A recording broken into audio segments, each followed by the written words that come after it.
para a Secretaria de Saúde de São Paulo sobre modelos de gestão, ou seja, o conteúdo que é administrativo, né? Gestão. Mas não tem muita questão, é meio confuso o que tem que estudar, na verdade, né? Daí apaga o trequinho, coloca o modo quadradinho de leitura. Tuque. Eu vou colocar aqui a leitura. O quadradinho. Apaga. Deu errado isso aqui, né? Zup. E zup. Ok.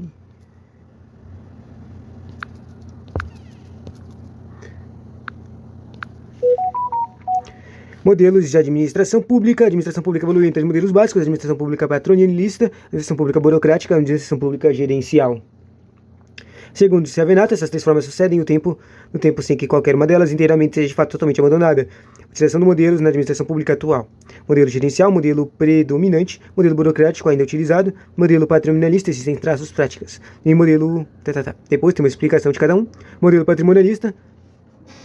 No patrimonialismo, o aparelho do Estado funciona como uma extensão do poder soberano e os seus auxiliares, servidores, possuem status de nobreza real. Mesmo de forma desorganizada, o patrimonialismo foi o primeiro modelo de administração do Estado. Nesse modelo não havia distinção entre a administração de bens públicos e bens particulares, ou seja, tudo que existia nos limites territoriais de seu reinado era tido como domínio do soberano, que podia utilizar livremente os bens sem qualquer prestação de contas à sociedade.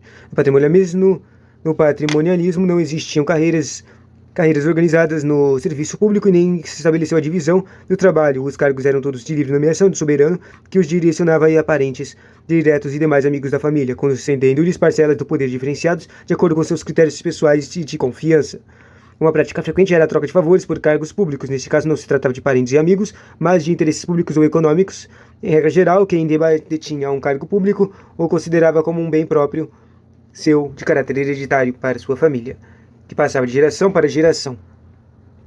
Não havia divisão de trabalho e os cargos denominavam-se prebendas ou sinecuras a quem os exercia e gozava de status de nobreza real. O Estado era tido como propriedade do soberano e o aparelho do Estado, ou seja, a administração, funcionava como uma extensão do seu poder. Em face da não distinção entre o público e o privado, a corrupção e o nepotismo foram traços marcantes desse tipo de administração. Nesse período histórico, o Estado de administração não pensava de forma coletiva e não procurava prestar serviços à população, que era relegada ao descaso. Consequentemente, o foco das ações não era o atendimento das necessidades sociais e nem o desenvolvimento da nação e os benefícios oriundos do Estado e da administração não eram destinados ao povo, mas para um pequeno grupo encabeçado pelo chefe do executivo, ou seja, o soberano.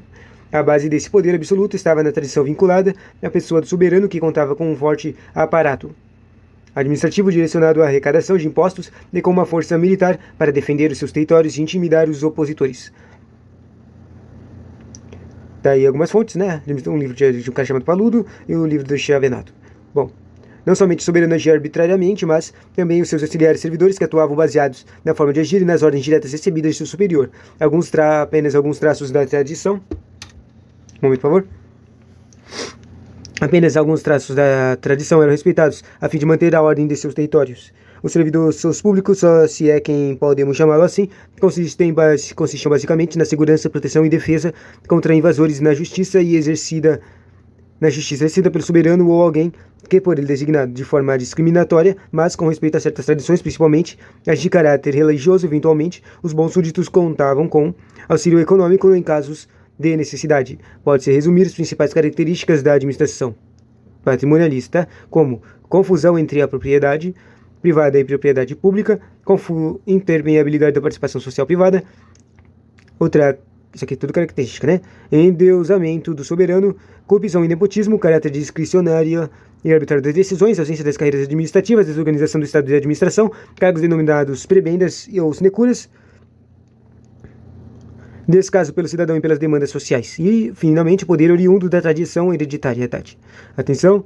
Dentre todas as características do patrimonialismo, a ausência da divisão entre a propriedade pública e a propriedade privada é a mais marcante. É certo que a mudança na forma de administrar o Estado não ocorre rapidamente, nem se dá mediante expedição de ato normativo afirmando que ela mudou, mas se trata de um processo de transformação que poderá levar anos ou décadas. Quanto mais longínqua for a época referida, tanto mais conterá as características acima elencadas, na medida que a administração pública se aproxima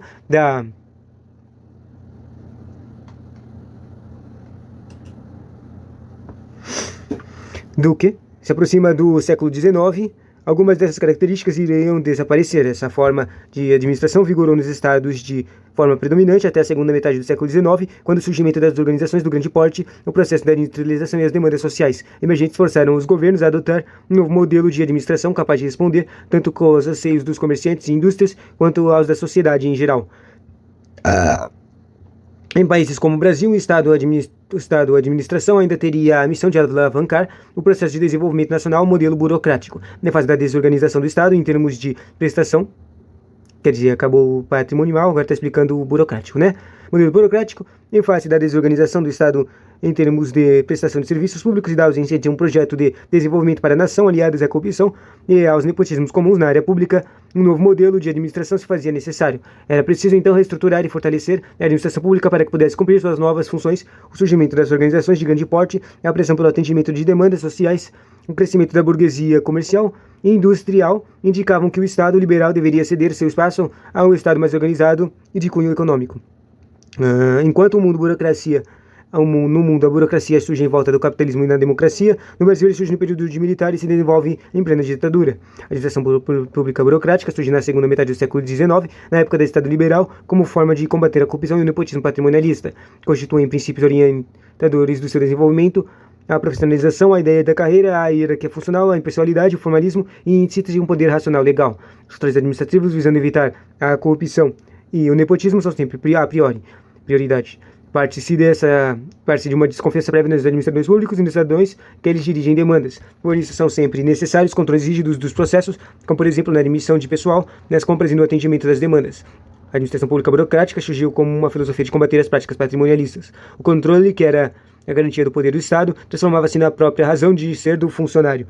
Em consequência, o Estado volta-se para si mesmo, perdendo a noção de sua missão básica, que é servir a sociedade. A qualidade fundamental da administração pública burocrática é a efetividade no controle dos abusos e seus defeitos, sem a ineficiência e a autorreferência, a incapacidade de voltar-se para o serviço aos cidadãos.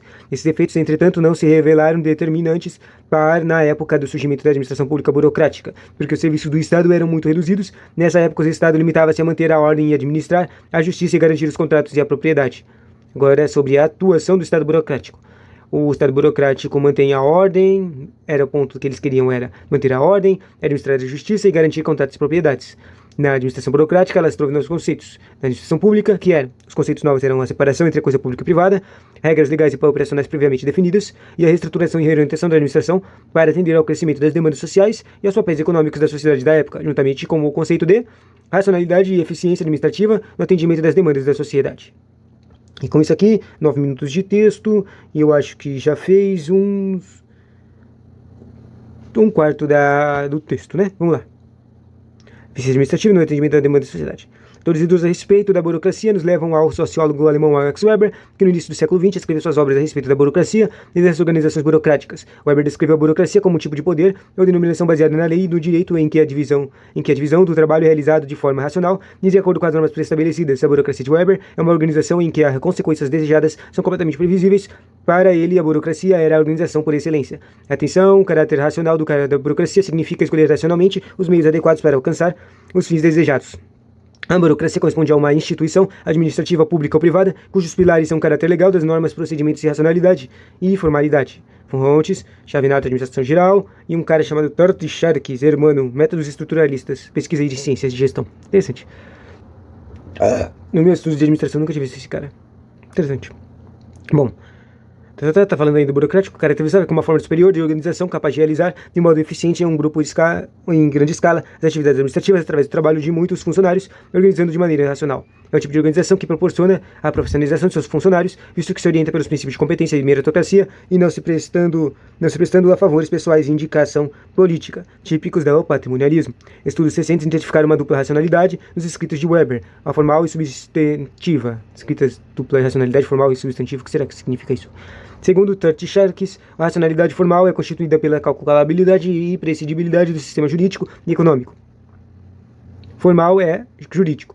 No campo das organizações, a racionalidade formal está presente em aparelhos como a contábil burocrático. Implica regras, hierarquias, especializações e treinamento. A racionalidade substantiva é relativa ao conteúdo dos fins operacionais do sistema legal, econômico e administrativo. Difere de formal por ter uma lógica estabelecida em função dos objetivos e não dos processos. A racionalidade formal é fria, abstrata e universal e não leva em conta as pessoas nem suas qualidades, pois deriva das normas em geral. Leis, regulamentos, regras específicas. A racionalidade substantiva é a que está atrelada aos resultados, aos objetivos. Racionalidade formal, vinculadas às normas em geral. Racionalidade substantiva, relacionada aos objetivos. Formal, normas. Substantiva, objetivos. Na teoria de Marx, originava-se a definição da sociedade legal, racional e burocrática, fundamentada em regras impessoais, no formalismo, na racionalidade, na definição dos meios e dos fins, na profissionalização do servidor público, com carreira e hierarquia funcional. A garantia de que as normas seriam cumpridas provinha da autoridade institucionalizada pela lei, visto que o poder legal permite impor obrigações e normas de conduta às pessoas, pois quem governa ou administra detém o poder legítimo sobre seus subordinados e, assim, o comando derivado de normas legais é tido como legítimo pelos subalternos. A administração burocrática pública era voltada para si mesma, perdendo a noção de sua missão básica de instrumento do Estado para servir a sociedade e o controle dos meios transformasse na própria razão de ser da administração, tanto que a qualidade era conceituada como uma efetividade no controle dos abusos. Atenção, a qualidade na administração burocrática significa a efetividade no controle. Na realidade, Weber não conceituou a burocracia, mas apresentou características de dimensões que a caracterizam. Assim, as organizações serão ou não burocráticas se apresentarem características compatíveis com as dimensões características que as qualificam. Fonte Richard Hall. Compilando, vários autores apresentam as seguintes dimensões de burocracia. Dimensões, olha aqui, tem 1, 2, 3, 4, 5, 6, 7, 8, 9, 10, 11. Caraca, quantas dimensões, né? Primeira dimensão, hierarquia da autoridade. Segunda dimensão, divisão de trabalho baseada na especialização. Terceira dimensão, competência técnica. Quarta dimensão, normas de procedimento para a atuação do cargo. Quinta dimensão, normas de controle que controlam o comportamento dos empregados. Quinta dimensão, autoridade limitada ao cargo. Sexta dimensão, gratificação diferencial por cargo. A fonte daqui, Richard Hagauchi, Richard, organizações, estruturas e processos. Nona dimensão, oitava dimensão, impessoalidade nos contratos pessoais. Nona dimensão, separação entre propriedade e administração. Décima dimensão, ênfase dos comunicações escritas. E última dimensão, disciplina racional. Agora sobre as características da administração burocrática. Caráter legal, das normas. O poder decorre da norma legal e as normas e regulamentos escritos de forma exaustiva definem antecipadamente o seu funcionamento padronizado. Caráter formal das comunicações. A comunicação, outra característica é o caráter formal das comunicações. Se lembra, a primeira característica foi o caráter legal das normas, e a segunda característica é o caráter formal das comunicações. A comunicação é realizada por escrito e de forma exaustiva, ao mesmo tempo em que os textos formais escritos asseguram a interpretação unívoca das comunicações de forma exaustiva e compreende todas as áreas da organização. Terceira característica é o caráter racional e divisão do trabalho. A divisão do trabalho é horizontal e feita de forma racional, com vistas a assegurar a eficiência e o alcance dos objetivos. Cada componente tem atuação restrita às tarefas e vinculadas ao seu cargo, que, por sua vez, encontram-se descritas de forma clara, precisa e exaustiva. Hierarquia da autoridade. A estrutura é vertical e com muitos níveis hierárquicos. As chefias dos departamentos seguem uma escala em que a autoridade do cargo inferior obedece à autoridade do cargo superior. As regras definem de forma a forma de contrato entre a autoridade inferior e a superior, a fim de garantir a unidade de comando e evitar atritos de autoridade. Próximo ponto, rotinas e procedimentos padronizados. O ocupante do cargo guia-se por regras e normas técnicas claras e exaustivas com vistas ao alcance dos objetivos definidos pela organização. Impessoalidade nas relações. A contratação dos servidores e a distribuição de tarefas é feita de forma impessoal e as pessoas são consideradas apenas pelos cargos ou funções que exercem e os subordinados não obedecem a uma determinada pessoa, mas ao ocupante do cargo. Competência técnica e meritocracia. A contratação do pessoal se dá mediante critérios racionais de competência e classificação em concursos e não segundo critérios pessoais. E a promoção é por mérito baseado no desempenho. Próximo ponto, especialização da administração. Há uma clara distinção entre o público e o privado, entre o político e o administrativo e entre a propriedade pública e a propriedade pessoal. Os dirigentes não são os donos do negócio e o funcionário não pode se apossar do cargo nem tê-lo como sua propriedade. Profissionalização dos funcionários. A administração é profissional e o funcionário burocrata é um especialista e administrar é sua profissão. Os membros da organização são profissionais e especializados nas atividades que exercem, recebem salários e constroem sua carreira ao longo dos anos. Próximo ponto, previsibilidade do funcionamento. As normas e regulamentos escritos e exaustivos prevêem antecipadamente as possíveis ocorrências e padronizam a execução das atividades, a que assegura a completa previsibilidade de comportamento de seus membros. Na administração burocrática, a hierarquia é vertical, pois apresenta vários níveis hierárquicos, mas a divisão de trabalho é sempre horizontal por funções. Eu falei uma coisa exagerada, não é sempre não. É horizontal por funções. É normal as bancas mencionarem apenas algumas características para definir a burocracia, como poder legal, profissionalização, hierarquia, impessoalidade e formalismo. De novo, as bancas normalmente definem burocracia por poder racional, legal, profissionalização, hierarquia, impessoalidade e formalismo. Bom, a teoria burocrática foi amplamente aceita na época e muitas de suas características foram vantajosas às organizações. A racionalidade, a hierarquia, a existência de regras claras e normas de conduta, a profissionalização e o poder legal. Uma vez aplicado, isso deveria ser suficiente para garantir o cumprimento das regras, que por sua vez deveriam gerar eficiência. Para Robert Kaplan, o principal mérito da burocracia está na sua eficiência técnica devido à ênfase que dá à precisão, rapidez e controle técnico da continuidade, descrição e por suas últimas cotas de produção. A administração burocrática era considerada superior às demais formas de administrar, segundo Weber. A fonte principal da superioridade da administração burocrática reside no papel do conhecimento técnico que, através do desenvolvimento da moderna tecnologia dos métodos econômicos da produção de bens, tornou-se totalmente indispensável e indiferente do que o sistema seja capitalista ou socialista. A burocracia tem um papel central na sociedade como elemento fundamental de qualquer tipo de administração de massa. A burocracia é superior em saber tanto o da técnica quanto o dos fatos concretos, o que normalmente é privilégio da empresa capitalista. Atenção! É o conhecimento técnico profissional que garante a superioridade da burocracia. Na época, a administração burocrática era o que havia de mais moderno na administração e muitas das características da burocracia foram e continuam sendo vantajosas para as organizações. No Brasil, a administração pública burocrática contemplou duas fases, a denominada modelo clássico, e que tiveram características marcantes desse período. A ênfase na reforma dos meios do autoritarismo foi o modelo de administração fechado e autor referido em que os fins não eram relevantes. O fim do Estado Novo marca o fim dessa fase. No período da transição, que já era objeto da parte excessiva centralização da administração pública brasileira, no entanto, esses questionamentos somente levaram às ações concretas a partir do governo JK, com o denominado administração para o desenvolvimento. E o segundo ponto, que a gente está falando das fases, a segunda fase entendeu-se para as vésperas da reforma gerencial em ênfase do desenvolvimento da nação. A administração pública burocrática foi a primeira modelo estruturado da administração pública no Brasil. Fonte, Kaplan Robert, Organização de Orientação de Estratégia. Tá. E também Max Weber, a Sociologia da Religião. Tá. A administração burocrática, primeira fase, 30 a 45, segunda fase lá no ditadura. Tá. A burocracia brasileira, no entanto, não se desenvolveu de forma unânime. Núcleos ótimos coexistiram com práticas clientelistas. Os altos escalões da administração pública seguiram essas normas e tornaram-se a melhor burocracia estatal da América Latina. Os escalões inferiores foram deixados a critério clientelista de recrutamento do pessoal por indicação de manipulação populista dos recursos públicos. É unânime entre os autores da ideia de que o projeto de desenvolvimento nacional somente foi implementado graças o empenho e a competência da burocracia brasileira. Na medida que as organizações burocráticas ganham importância e seus administradores se fortalecem, eles tendem a retirar parte do poder dos políticos e que, em termos de democracia, poderia se tornar um grave problema. Esses administradores burocráticos, segundo Bresser e Pereira, tendem a controlá-la cada vez mais e completamente. Nos dois termos ainda merecem destaque quanto à burocracia, insulamento burocrático e engolfamento social. No primeiro caso, a burocracia se isola, se autoprotege e não permite influências políticas e sociais em suas decisões. A burocracia realiza seu trabalho técnico sem interferências. E no segundo, a burocracia extrapola sua área de atuação e adentra o mundo político-social. E agora vai falar do modelo gerencial. Falou patrimônio, falou burocrático e agora gerencial.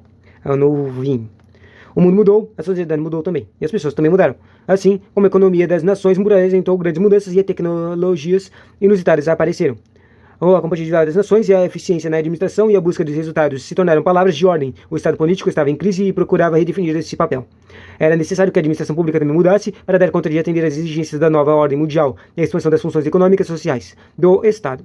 A reforma gerencial significa a introdução da cultura e das técnicas gerenciais modernas na administração pública. A regra geral são oriundas da iniciativa privada. A principal fonte desse item é o Plano Diretor de Reforma do Aparelho do Estado, PDARA, que tem questões disso aqui, que eles perguntam qual...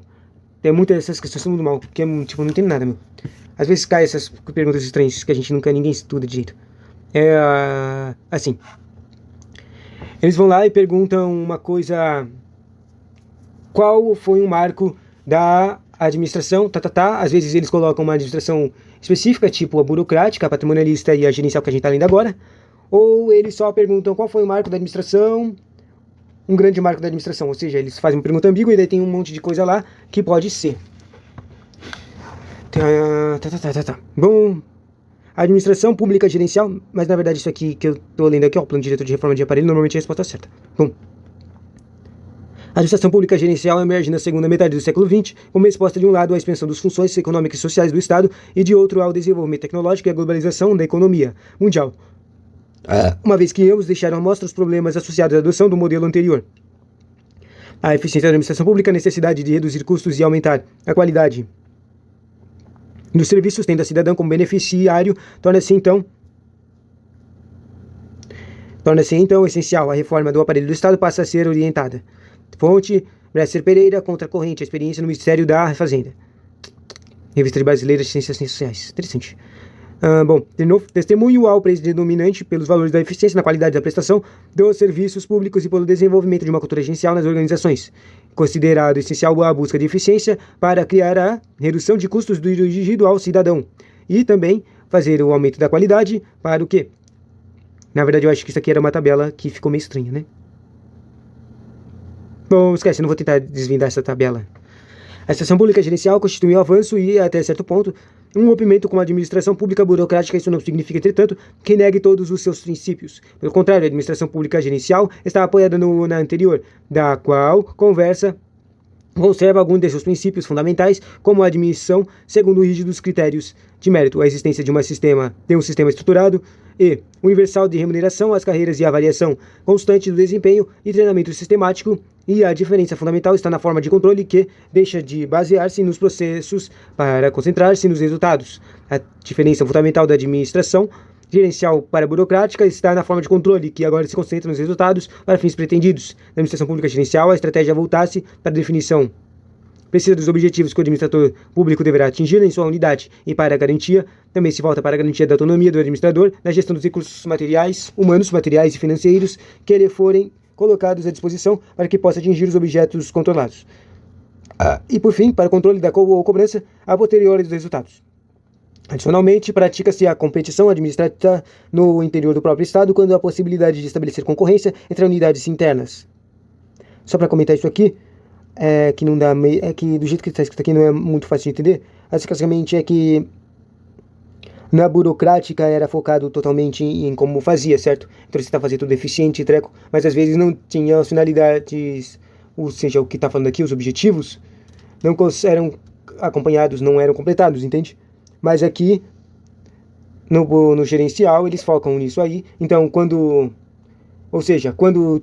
não estiver dando certo o que eles estão fazendo, ou seja, estiver demorando muito, ou por causa do jeito que eles estão fazendo não vai conseguir chegar nos objetivos certos, eles podem adaptar o programa para conseguir completar e fazer o objetivo. E qual é a importância disso? O objetivo vai ser sempre o bem público, né? E era isso. Enquanto que no burocrático ficava demorando as coisas para fazer as coisas certas e trequinhos, mas às vezes acabava não prejudicando o cidadão, o serviço público, quer dizer, a coletividade. No gerencial eles fariam essas coisas, só que adaptariam para conseguir realmente focar no objetivo e fazer ele. Tipo, se tivesse que entregar um hospital, que é um dos exemplos que usam muito, ele ia focar em conseguir fazer esse hospital, porque ele tem que atender a essas pessoas, certo? Mesmo que tivesse que fazer algumas agilidades, algumas burocracias, ele ia focar nisso para conseguir completar esse hospital. Bom, eu acho que é assim que eles querem dizer, né? No plano de estrutura organizacional, a especialização e a redução dos níveis hierárquicos tornam-se essenciais. Em suma, afirma-se que a administração pública deve ser permeável à maior participação dos agentes privados ou das organizações da sociedade civil e deslocar a ênfase dos procedimentos meios para os resultados fins. Atenção, o caminho escolhido para melhorar serviços e resultados da administração foi definição clara de objetivos, melhor autonomia dada aos agentes gerentes para a obtenção desses resultados e o deslocamento do controle para aliviar os resultados finais das ações.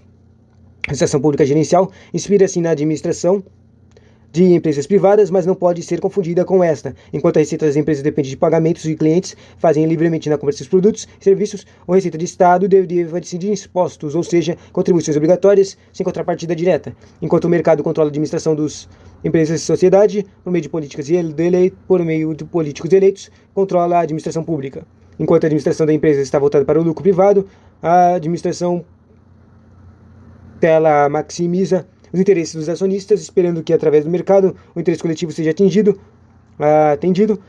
Falei errado, né? Acabei adicionando aqui, porque eu achei que estava no contexto, mas não. Enquanto o privado é focado nos acionistas e maximizar interesses, a administração pública gerencial está explícita, direta e voltada ao interesse público. A administração gerencial aplicada na administração pública não é a mesma da iniciativa privada. Já vistas as peculiaridades que permeiam a administração pública. Em outras palavras, a administração gerencial privada foi adaptada à realidade pública. Nesse último ponto, como em muitos outros, profissionalismo e especialidade, a administração pública gerencial não se diferencia da administração pública burocrática. Na burocracia pública clássica existe uma noção muito clara e forte do interesse público. A diferença, porém, está no entendimento do significado do interesse público, que não pode ser confundido com o interesse próprio do Estado. Para a administração pública burocrática, o interesse público é frequentemente identificado com a afirmação do poder do Estado. Ao atuarem sob esse princípio, os administradores públicos terminam por direcionar uma parte substancial das atividades e dos recursos do Estado para entendimento das necessidades da própria burocracia. O conteúdo das políticas públicas é relegado a um segundo plano. A administração pública gerencial nega essa visão de interesse público, relacionando-o com o interesse da coletividade e não com o aparato do Estado.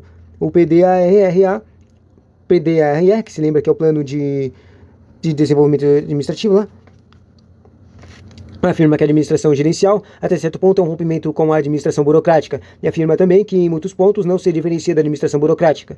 Claro, rompe com o contrário de nova forma de administrar e não se diferencia dos pontos com os quais concorda. A administração pública gerencial vê o cidadão como contribuinte de imposto e como cliente de seus serviços. O estado das ações do Estado são considerados bons, não porque os processos administrativos estão sob controle e são seguros como quer a administração burocrática, mas porque as necessidades do cidadão cliente estão sendo entendidas.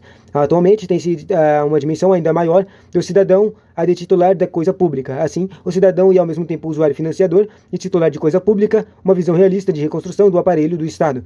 Em bases gerenciais deve levar em conta a necessidade de equacionar as assimetrias decorrentes da persistência de aspectos patrimonialistas na administração contemporânea, bem como dos excessos formais e anacronismos do modelo burocrático tradicional. Para isso é fundamental ter clara a dinâmica da administração nacional, legal ou burocrática. Não se trata simplesmente de descartá-la, mas sim de considerar os aspectos em que ela está superada e as características que ainda se mantêm válidas para a forma de garantir a efetividade à administração pública. O modelo gerencial tornou-se realidade no mundo desenvolvido quando, através da definição clara dos objetivos para cada unidade da administração, da descentralização, da mudança de estruturas organizacionais e da adoção de valores e de comportamento modernos no interior do Estado, se revelou mais capaz de promover o aumento da qualidade e da eficiência dos serviços sociais oferecidos pelo setor público. A administração gerencial tornou-se a realidade no mundo, no Brasil, onde se encontra na fase de implementação ainda. Pula. Não quero ver isso. Pula. Terceirização. Pula. Não. Marcos históricos, nada a ver. Principais ideias, nada a ver. Descentralização, delegação. Isso aqui parece uma tabela. Não. Pula.